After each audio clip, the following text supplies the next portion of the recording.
Do you feel like you are at times participating in unnecessary drama for someone that's as rich as you are, and for someone who's been through as much as you've been through? Well, that's all a part of perspective. Because listen, like you got someone try to kill you on Christmas. Obviously, the shooting that happened that we all know about. You know what I'm saying? I feel like you're kind of like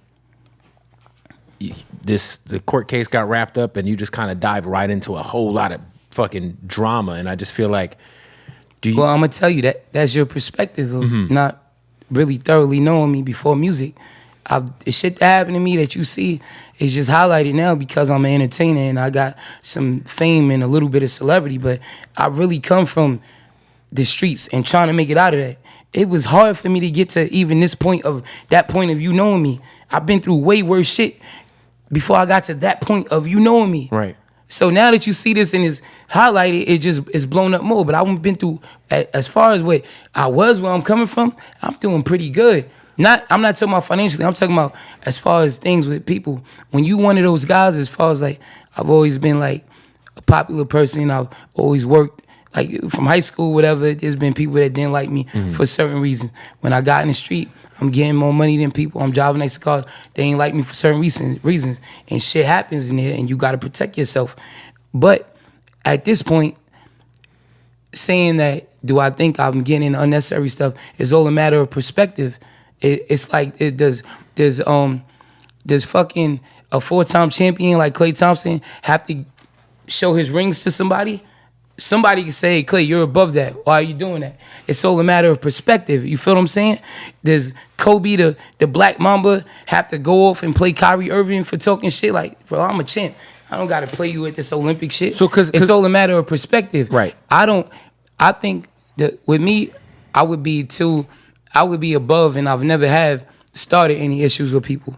But sometimes when people come to me, and again, I don't want you or any viewers to only look at or lock into the issues that I do take on, because mad issues come across my desk and I fucking ignore them. Right. So if I ignore 20 issues or people taking shots at me and diss songs and trying to destroy my character, if I ignore that and I choose to, you know what, fuck these 20 people, they're roach guts on the bottom of my shoe, let me deal with these other 4 or 5 people, then I think that's my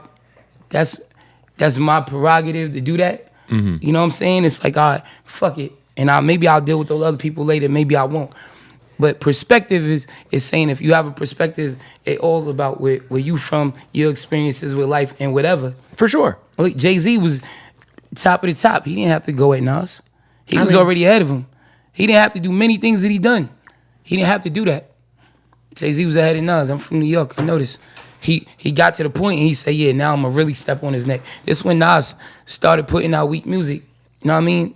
No disrespect to Nas, but it wasn't like his early music. It was right after Nostradamus. And then he came back with that Stillmatic shit. Like, right. The fuck you talking about? This is me. So my thing is like, you talked about like the new album and how it's like one of your best bodies of work. You think it's your best body of work? It is my best body of work because I've been through, New York City, the album took my whole life to make that. Right. That and Major Without a Deal. More so, Major Without a Deal is the album I always wanted to make because it's a combination and a culmination of everybody I grew up listening to and wanting to hear and rap, and all my favorite rappers. I put Fat Joe on that shit. Right. I had 50 Cent on that shit. Right.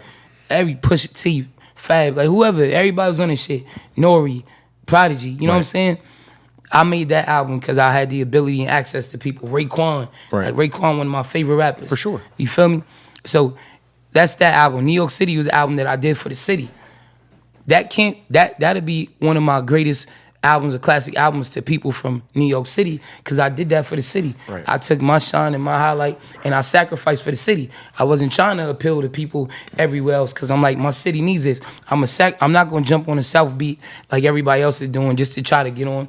I'm a sacrifice and I'm going to stand 10 toes down and rep for my city.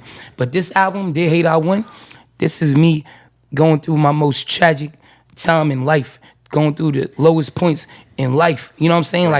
Like total in the public eye, and then overcoming that. And this shit is like, it ain't just Dear Hater I Won, it's Dear Hater we won. Anybody that overcame some shit, if you woke up this morning and you got some level of success and there's people hating on you and you still breathing, still carrying on, it's Dear Hater, we won.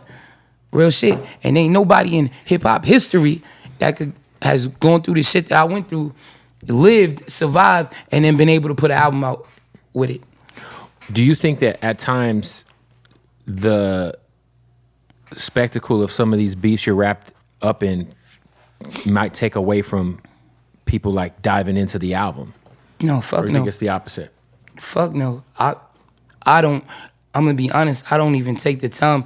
Like I said, I'm one of the most authentic and raw artists to where I don't pick and choose my battles. I don't say, oh, come on, guys, this might be not politically correct right now. Let's not do this. Like, I take the battles as they come, if I have time for it. You know what I'm saying? So, like, I even think Dear Hater I Win has allowed people to see how lyrical Troy Ave is. I mean, real life lyrical.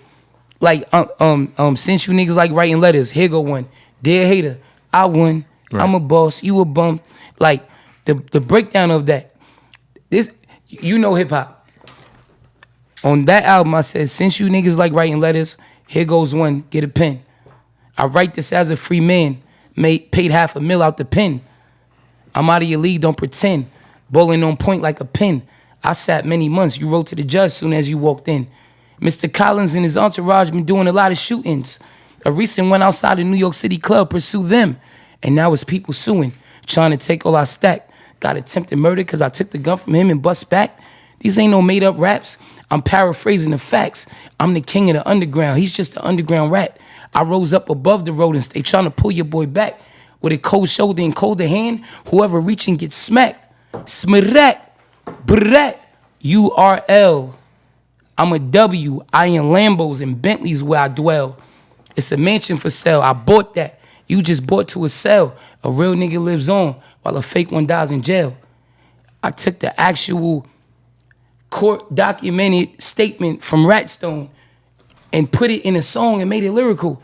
Mr. Collins and his entourage been doing a lot of shooting. It's not made up shit that people do. People make up words. Bowling on point like a pen. Every bar, there's no bars taking off. Smirek, URL, I'm a W. URL, I'm a W. I in Lambos. I-N, W-I-N, win. You didn't get that. Stop it, kid. Don't do that. Look, you're doing your I'm thing. a W. I in Lambos and Bentleys where I dwell. It's a mansion for sale. Talking about where I dwell.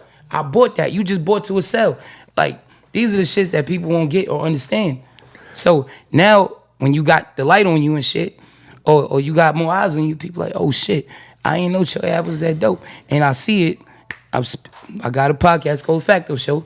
I see it in fact because now I put out old records that I put out a year ago. And motherfuckers like, yo, this is crazy, yo. I put it out a year ago. You didn't see it then. Right. It's cool. You wasn't paying attention. Now you're paying attention. I don't hope, now, you late to the party, but come on in now. Enjoy it. We always showing love. We spreading love and destroying hate.